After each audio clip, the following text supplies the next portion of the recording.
Welcome to my YouTube channel, everyone. In this episode, I'm going to share with you the experience that I had in Akihabara during my visit in Japan.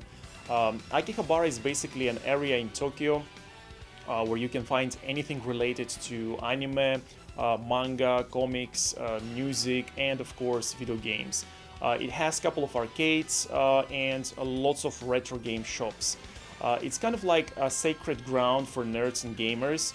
So, of course, it was like on top of my list of things to do in Japan. So going there, I was very excited, to experience the scale of it, but I was also on a mission. I really wanted to find the Japanese exclusive physical copy of Mortal Kombat 2 for the PlayStation 1 console to add to my Mortal Kombat collection.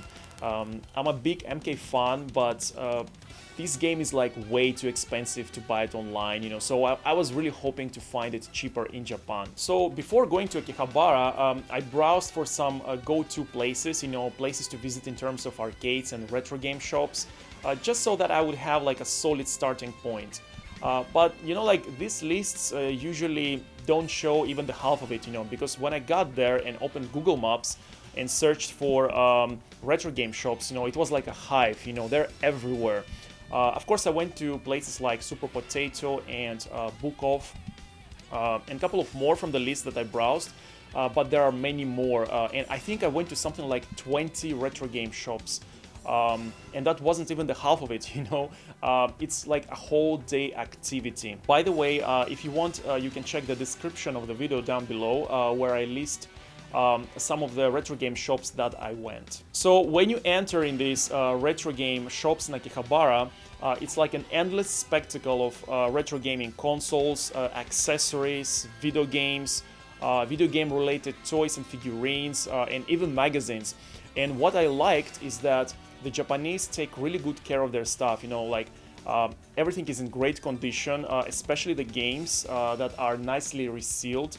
And they come complete with manuals and even promotional flyers. I saw many Japanese exclusive games there, and it was really exciting, to discover a whole new gaming library, games that I've never seen or knew about, it really felt like I was in a parallel universe or something. There are games for like whatever console you can imagine, like from the Sega Saturn and Dreamcast to all these 80s cartridge games, but I was mostly looking through the PS1 games.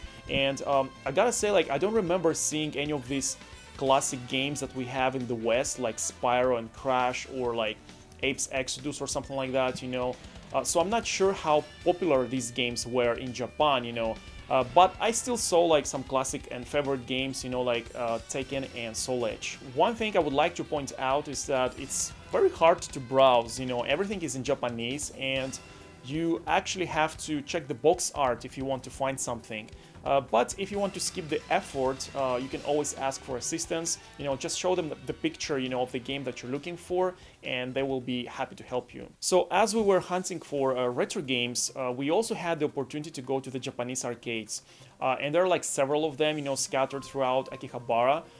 Most of them are small, like imagine one room with maybe like 5 or 6 arcade machines. But I remember we went to like a big one, which was like several floors.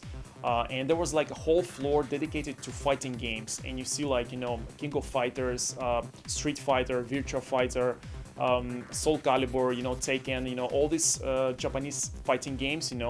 I played some Street Fighter, I remember, and the machines operate with coins, but they're really cheap, so don't worry about the price. Then there was like a whole floor with some racing games, shooting games and stuff like that, and then a whole floor dedicated to Gundam games. So it turns out that the Gundam games are like crazy popular in Japan, like everyone is playing them. I wasn't familiar with the series at all, to be honest, but apparently the Japanese just love it. Something that really impressed me is that I saw like guys of all ages, like from youngsters to 60-year-olds, wearing suits and ties, and going to the arcades to play video games after work, and that kind of made me feel like home, and very comfortable, because I'm also like this, I'm growing up, but I still play video games. I love playing video games, and I don't care if people find it immature or whatever, like I will never stop, So that was really cool to see. And you even see guys like with gray hair, going to retro game shops, buying video games, And it really shows that video games, are a big part of the Japanese culture. Unfortunately, we didn't have much time to fully enjoy the arcades because that can be like a half-day activity on its own. And we really had to keep going if I wanted to find Mortal Kombat 2 for the PS1, which unfortunately I didn't find in the end. We've been to Akihabara like all day, and I just didn't find it. It turns out it's really rare, like extremely rare. And now, like thinking about it, like I'm actually surprised that it's not more expensive online. So anyway, we went to Akihabara on another day for round 2, but this time I decided to buy some Japanese exclusive PS3 games. The PS3 games are region free, which means you can buy a Japanese PS3 game and play it on your Western PS3 console. And so I made a list and went on a hunt. And I actually found some games, The first game that I got is Gundam Extreme vs Full Boost. It's basically a fighting game, hack and slash style, where you like select a character and engage in combat. And what I like about it is that the UI is in English and it's very easy to navigate, in the game's menus.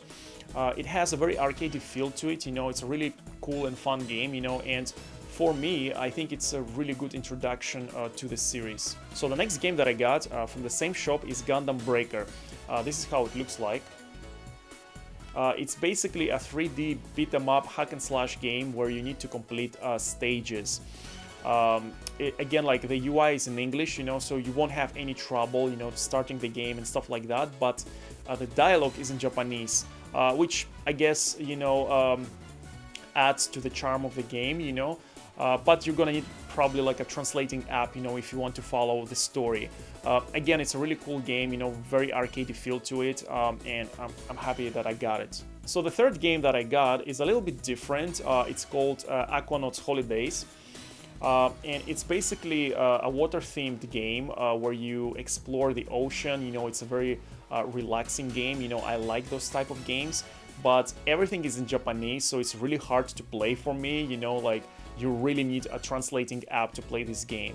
But I think, if I'm not mistaken, there is like a digital English version of this game that you can buy. The next game that I got is called Ragu Kenzan. It's like an action RPG game, but everything is in Japanese, so it's really hard to play for me. I don't know how and if I will ever be able, to complete this game. It's gonna be interesting. But what I like about it is that it's set in the feudal Japan, so like aesthetically it's really cool and appealing to me. And lastly, I got King of Fighters 13. It's a game that I wanted to buy for a while now. It's not a Japanese exclusive, but when I saw this game, it was like on a half price compared to the UK, so I instantly like dug my claws into it, and just took it to the counter and bought it. I remember I got introduced to the King of Fighters series when I went to the arcade club in Bury in Manchester, and I really liked the games, especially King of Fighters 13. I think it has like amazing graphics and animations. I love the gameplay and the roster, and I think overall it's a very impressive fighting game. So in the end, I didn't find Mortal Kombat 2 for the PS1, but I'm happy with what I got. I just wish I had more time to explore. Akihabara is huge with lots to offer, to gamers and nerds. It was an amazing experience. Like I could literally live there. If you're traveling to Japan, and you're into video games, make sure you visit Akihabara. And that's all. I hope you enjoyed the video, and until next time.